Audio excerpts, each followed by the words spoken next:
You're listening to the Nature Talks podcast, a podcast about education and connecting learners of all ages with the outdoors and nature. My name is Kevin O'Shea, and I'm your host.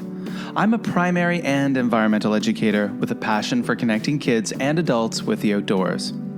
In each episode of the Nature Talks podcast, we'll have conversations with people making education connections with students and nature. More than any other time in history, we need to be sparking a passion for conservation and sustainability with young and old alike. And in this podcast, we'll talk to educators, students, scientists, and citizens making a difference in the world today. Sit back and get ready to learn something new and exciting about nature education. Hello there, everyone, and welcome to episode number 21 of the Nature Talks podcast, the environmental education podcast. My name is Kevin O'Shea, and I am a primary educator who is currently based in Penang, Malaysia. And I'm really happy to be back to you with another episode of the Nature Talks podcast after a long hiatus. We were back last week with episode number 20, and now a timely episode all about Earth Week and how you can plan a successful Earth Week. Of course, Earth Day this year is going to be on April 22nd, and a lot of schools around the world, whether they're private schools, public schools, international schools, and countries, again, across the world, do things to celebrate Earth Day. Some go even further and have an Earth Week celebration. And that's exactly what we did at my current school, the International School of Penang, Uplands. And in this episode, I am very fortunate to be joined by my colleague, Helen Lloyd, who is also the sustainability coordinator at the International School of Uplands. And she did a fantastic job of orchestrating, organizing, putting on an Earth Week at our school. I was part of the environmental committee that helped put that together as well. We each kind of divided and conquered and took on different tasks, but Helen did so much of the heavy lifting, and it was an amazing event. I was really excited to be involved in such an event. At schools I've been at in the past, and something that we talk about shortly in the interview, we've celebrated Earth Days, but this was the first time we've had an entire Earth Week. And one thing that I plan on talking about in a future episode is we even led into it with a weekend activity that wasn't at school that really involved families, a beach cleanup. And that was my my passion project that I got to put on, make happen. I was took a lead in that role, but Helen definitely supported me, and it was really exciting to see that happen. And I know that several people, when I posted about that on LinkedIn, several people were asking me about if I could give them advice and how to get something like that in motion. So that's, I think, something for a future episode. But this episode, we're going to chat, I'm going to chat with Helen all about the incredible things that we did at the International School of Penang Uplands to put on our Earth Week. And if you're wondering why we already did it, we mentioned in the podcast, we had some scheduling issues at school. There were some events that were planned for that week that weren't connected to Earth Week, and we figured we really wanted it to have its own time to shine. So without further ado, here's my conversation with PYP educator and sustainability coordinator, Helen Lloyd. All right, so here we are with another episode of the Nature Talks podcast. And in this episode, I would like to introduce you and thank for coming on the podcast, one of my colleagues, Helen Lloyd. Helen, thank you for coming on the podcast. Thanks for having me. This is fantastic. Now, it's very timely that we are having this conversation today because, of course, we know that at the end of this month will be Earth Week or Earth Day, of course, and many schools will be having Earth Day celebrations or activities in Earth Week, and we kind of did it preemptively at our school. And we'll get into that shortly, but I was wondering if you could just kind of give listeners a little bit of information, I suppose, about yourself. If you could just let us know what your background in education is. Sure. So I'm originally from South Africa. I've been teaching internationally for 12 years now, taught in 5 different countries. And currently in Malaysia, in Penang. Very happy here, loving it. It's rainforest. There's lots of outdoor activities. Go to the beach every weekend. Just absolutely loving it. And I have taught different curriculums. Currently teaching the PYP, which I've been in for going on 5 years now, and teaching year 6. So we've got the exhibition coming up. Wow. You're busy, busy, busy. For those of us that are working in PYP schools, exhibition, of course, is the time of year where teachers in your situation, year 6 or grade 5, are the busiest. You're the busiest people in the building. Yeah. So I'm curious, what sparked your interest initially in sustainability? And, I wonder if you could let us know a little bit about what started your interest in sustainability and how you started incorporating it into your education practices. Sure. So growing up in South Africa is a very beautiful country with lots of natural beauty. And I grew up outdoors. We'd go camping often, go to the beach, do a lot of walking and hiking. And I love being outdoors. I love nature. So I think growing up with that lifestyle, being an active lifestyle, I automatically had a love and respect for nature. So that kind of, that's always just who I am and have always been. Yeah. And then in terms of education, I'm going to be really honest, like much more than general practices in school. I wasn't aware of the Sustainable Development Goals until I started my master's, where one of my units was delving into the Sustainable Development Goals, and I just found it such a brilliant concept and such a great movement from the Millennium Goals, because it just incorporated so much more than the Millennium Goals, and it allowed the different countries to reach their targets as best they can in the way that they can with the given information they have. So from that, just kind of my passion of the Sustainable Development Goals grew. And with that in goal 4.7, education for sustainability absolutely fascinated me, because it was such an obvious concept. Like, why wouldn't we incorporate education for sustainability when we're naturally doing it in many of our practices without calling it that? But it was such a kind of light bulb moment of, obviously we would do that. So I kind of continued down that route, and subsequently since then, I have recently finished the Global Schools program, which is a 6-month program supported by the Global Schools program, which is supported by the Sustainable Development Solutions Network. And it's a 6-month program which you can apply, and there's loads of applicants from around the world. And it's amazing. It runs through the Sustainable Development Goals in a very accessible way, and it also brings together educators from around the world to address issues and share teaching practices in their different contexts. So on the island of Penang, I know that there's 4 of us, I think, that are here. One of the key members of the Global Schools is actually working at another international school on the south side of the island. Oh, really? Okay. Yeah. And then later on, I did an IPSCA course on agency, action, and engagement. And it also brought up the Sustainable Development Goals and how we can drive action through the Sustainable Development Goals, which is also kind of course we would, but just having it in that context of a little bit more structure was really engaging and just painted a big picture of, obviously we would do this. So bring together all that, my upbringing and my master's brought together a whole lot of beliefs, I guess, that I believed in. Okay. Now, this is getting me thinking, and I'm kind of like going back to your background. You grew up connected with nature, having a passion for outdoors and being active. You've studied a lot about the Sustainable Development Goals. Now, one thing I'm curious about, obviously you haven't worked at lots and lots of schools, but over your career, you've had the opportunity to interact with different teachers from different places, and you've worked in some different contexts. How would you say most schools are doing? As you hear that kind of cynical laugh there. How would you say most schools maybe are doing with, incorporating sustainability into their everyday practices as schools? Depending on the context, I think most schools have got the environment in mind, but putting it into action is a different situation, right? Mm-hmm. So they've all got some sort of environmental education or some sort of units on the environment and sustainability, but maybe with less action taking. So, for example, in Myanmar, the focus on the environment is it's there, but it's not deep enough. So that kind of action was just around the school area, being mindful of what we do with our trash, and that's, you know, kind of we had to go back. We had to go back to basics in Myanmar because the education of the general culture was not quite where it should have been.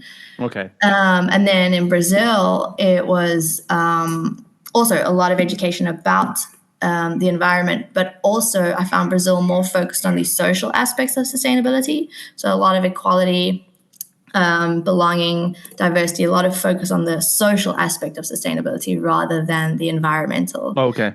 Whereas here in Penang, it's obviously the social is being focused on, but the environmental is a core part of it. Okay. Yeah. It's interesting. I mean, every school has kind of different goals, plans, visions, Right, yeah. and that often it really can change within just a change of an administration, right? I mean, you may have a new head of school come in or new principals who are passionate about sustainability, and all of a sudden a school really can pivot in a real positive way. And sometimes the priorities are elsewhere, and the SDGs maybe aren't at the top of the priority list. Okay, we just finished our Earth Week at the International School of Penang Uplands. A little bit earlier, if some may be kind of wondering as they hear us talk about this, they're like, really? You already finished your Earth Week? Well, we had some kind of scheduling conflicts, and it just worked out better for us to do it earlier. But so I'm wondering, I feel that we had a really successful Earth Week, and you were the impetus behind it. You were the person I thought that, you were really, you planned things, organized things, made things happen.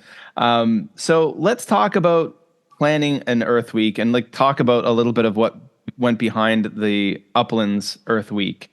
So maybe if you can let us know a bit of the strategy or the planning that happened leading up to it. Okay. So we really wanted an Earth Week. I've done it before. And it's just such a good week to focus on. And in an ideal world, every day would be Earth Week and every week would be Earth Week. But sometimes you just need to highlight that. So as you mentioned, there was a scheduling conflict, and ours was a little bit earlier, which worked in well with World Wildlife Day. Mm-hmm. So we managed to find a slot in the calendar. And I think the biggest thing that came out of it for me, outside of the education for the students and the experiences for the students, was actually bringing together so many different teachers who had their own passion projects, and they could bring that in. That was really important for me, and I was very happy with that part of the Earth Week. No one really saw the behind the scenes except the few of us that were in the committee, but just having everybody bring their passion and leading those projects or supporting those projects, that was really nice to see. And that was good for me. That was great because that can only extend itself further next year. Yeah. And then in terms of successes from the Earth Week, well, I mean, there was obviously lots of planning, lots of meetings. It was the first one Uplands done that I know of. So next year, I got a lot to change, got a lot to add. And I think one of the biggest changes I would want to make is and hopefully it comes organically, is a lot more student agency and the students running the activities and them bringing their passions and their interests. But as a first one, it was really successful, engaging, I think. Yeah, no, absolutely. Yeah. There's lots of different things going on for lots of different groups, which was also very, very cool. Yeah. And if you encompassed it all together, there were so many different topics being addressed across the whole school. And not just from a one perspective. There were so many different issues being addressed across the different grades, which was also really cool. Mm-hmm. Yeah, no, I think a few things that stood out to me. First of all, it's the first time I've been at a school where there was an entire week dedicated to it. Previous schools I've been at, of course, we celebrate Earth Day on the day. And, everything is really amazing for that one day. And then it's just like it never happened the next day. It's just all finished. Lights are back on the next day. Aircon's back on the next day. Exactly. Which is the lights are on, the aircons are on, and we're, chucking our plastic bottles in the wrong bins. And, I think that's one of those things that those of us and who care about sustainability and incorporating into education, we often talk about how, like you've mentioned earlier, a lot of schools, innately, if they're a PYP school, the primary programs, school, they're going to have a Sharing the Planet unit of inquiry, maybe a How the World Works, a couple of science-based ones, and students will get really invested in some kind of sustainability activities for that one unit. And as soon as that unit's done, the students are done, and often the teachers are done. How many lovely little student gardens have I seen just wither and die when a Sharing the Planet unit ends, right? Because they're like, well, drop the mic, the garden's done. We're done that unit. We're on to, How the World Works now or something like that. But it's, this was really cool. And for me, it was exciting because we actually kind of kicked things off with a weekend activity, which was also unique for me. We had our beach cleanup on the Sunday leading into Earth Week. And I thought that was a great way to kind of get people charged up and excited. And and what I really liked about that was that it was very community based. There was a lot of families. Exactly. It wasn't a school, it was families, and families came out and enjoyed that. And sometimes the families themselves don't get outside enough. So starting the week like that and seeing the parents and the kids engaging together and doing it together was really special as well. Yeah. And for those of you listening, I mean, we organized this cleanup, and it was just on a local beach that's not far from our school. And, I'm guesstimating there were more than 100 people there. And it was just lovely seeing families come, and the families were so happy. Moms and dads. You saw moms and dads who clearly had never done anything like this before, and they were stepping out of their comfort zones. And then you saw people who were, hardcore and dedicated with their own cleaning implements and gloves, and they were really into it. So it was definitely something that we were talking about having continued throughout the school year, maybe several times a year.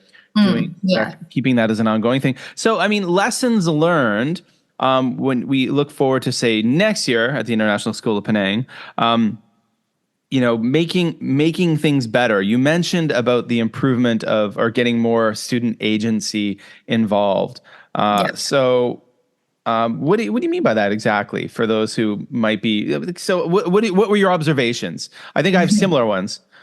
Definitely the secondary school sustainability club or green club, they ran a couple of projects, which was awesome to see. And I think there were more groups interested in. I think next year we would give everybody a lot more notice. Definitely notice, like Earth Week's coming up between this day and this day. If you would love to run a project, please get in touch so we can support you and help you run it. Because everybody has their own passions, and we need to be able to share those. And when somebody's interested or passionate about something, the action will flow, the project will flow, because you've got this motivation, this drive to do something about it and to make it meaningful. So I would love to see more groups involved, and within the primary school as well. And possibly more teachers as well, different teachers who have different dynamics as well, because I know of a lot of teachers who were interested, but the timing was not quite right. So these things we would adjust next year.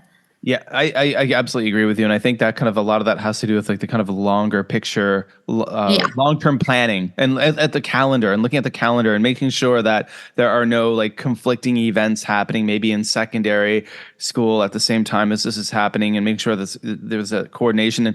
And like you said, I really think if it's really well kind of advertised to the students, months in advance that this is coming, especially secondary, there's a lot who are passionate, but they're just not getting the communication, I suppose. And maybe I think that's something that happens. It's quite common in schools around the world with a primary and secondary school. Even often if we're in the same building, we're not sure, what one hand is doing, what the other arm is doing. And we really don't know. And even as educators, we don't know what's happening in secondary, and the secondary educators don't know what's happening in primary.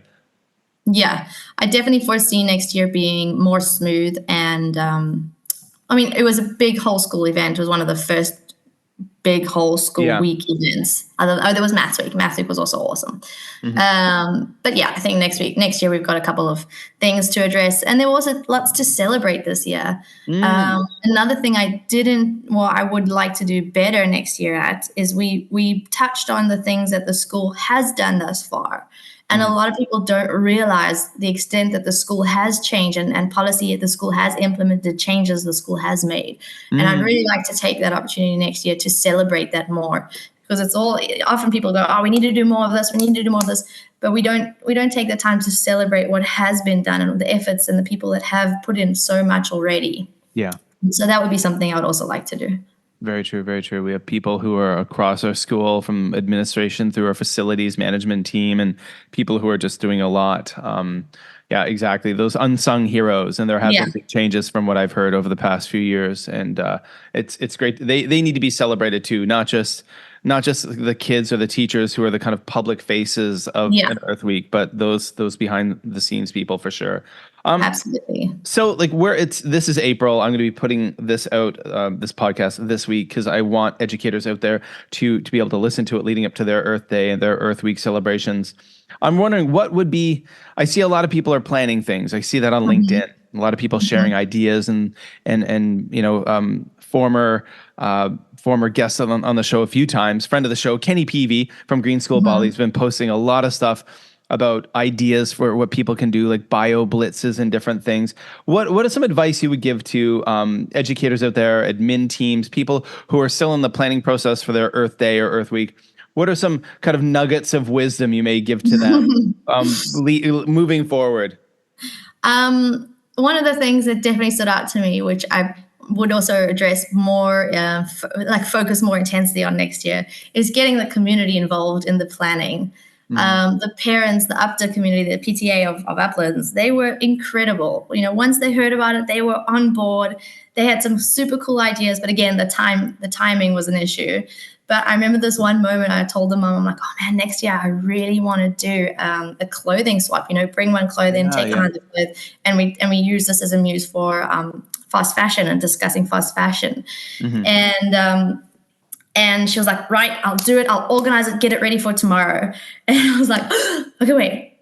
Love it, love it, love it. But we need to, have a little bit of focus. And they were so excited and, just getting involved. They got involved in many areas. They were there every day in the heat, helping us make our cool seed bombs and showing us about mulching and what we can do with our paper. Yeah. And so they actually used a lot of our paper that was being wasted to mulch and plant the seeds with the kids. So that was very cool. But yeah, definitely get the community involved. We did some really cool collabs with other organizations so that we covered all these different topics. What were some of the big things, advice I would give? I think that's some great advice, and I think we've already kind of mentioned earlier on about that kind of more kind of like long-term communication and really letting students across the school know that coming in a couple of months from now we're going to have this Earth Week, and if you have a passion, please reach out to us and we can support you. I think that's we probably would have had a lot more secondary student involvement, I bet, and it would have been more more independent of teachers and their ideas. It's really cool. I think that's one thing we always need in schools, is to really kind of breed a sense of agency. I've seen a lot of schools. I've been in some schools where basically students won't do anything unless teachers tell them to do it, and then guide them walk. And this is not even young children I'm talking about. I'm talking about pretty old, older learners, like upper primary into secondary. I've been in places where no action is taken unless a teacher literally has to get in there and orchestrate it. And then that's not authentic, right? That's not what we want. No. That's a teacher kind of sharing their passion and just kind of getting students to do something. And then that's the stuff that kind of fizzles out, right? Yeah. And I think the culture of Uplands is very student driven, and there is a lot of motivation from the students to take action. So we'll nurture that for next year, and not even for next year, I think just in general.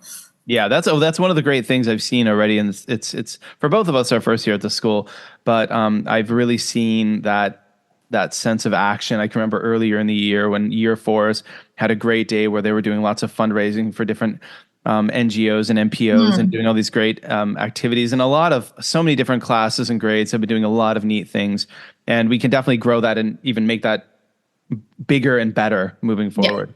Yeah, absolutely. Yeah. Well, you know what? I don't want to keep you any longer. Helen, thank you so much for visiting us on the Nature Talks podcast. Thank you for having me. Yeah, I'll put a link to your LinkedIn on the show notes. So if anyone wants to contact Helen and or find out what she's up to, this or that, I think LinkedIn tends to be one of the best ways to do that, doesn't it?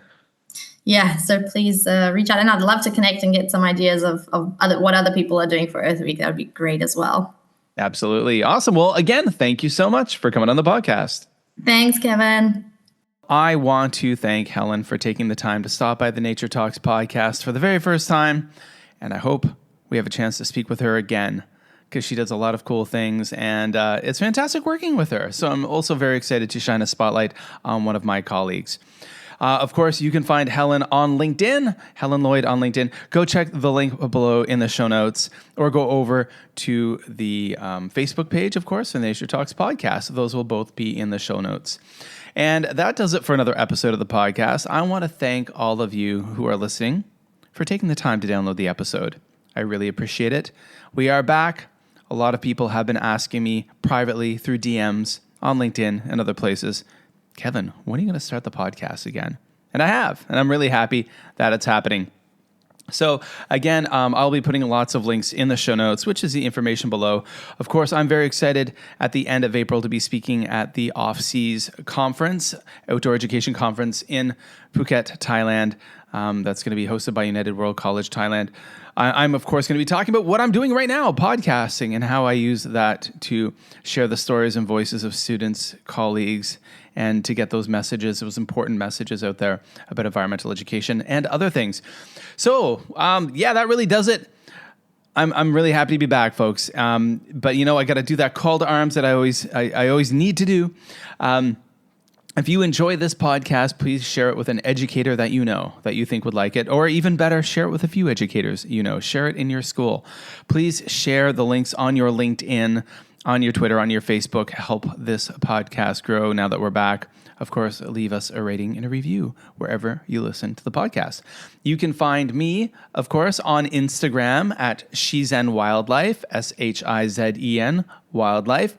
Shizen is the Japanese word for nature. Go check that out. Lots of photos about wildlife, a lot of my nature photography. And you can also see all the things that I'm doing in the kitchen garden, the primary garden that I run, my baby, at the International School of Penang, Uplands. There's lots of cool things there, of course.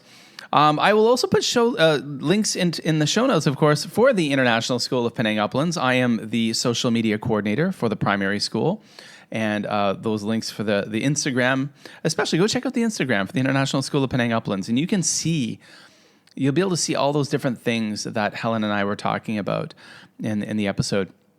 So go check that out. And of course, you can also follow me on Twitter at MadForMaple. Now, mind you, my Twitter is mostly stuff about Japan and food and travel and even just life in Penang and Malaysia. Not so much education oriented. For that, of course, you definitely want to follow me on LinkedIn.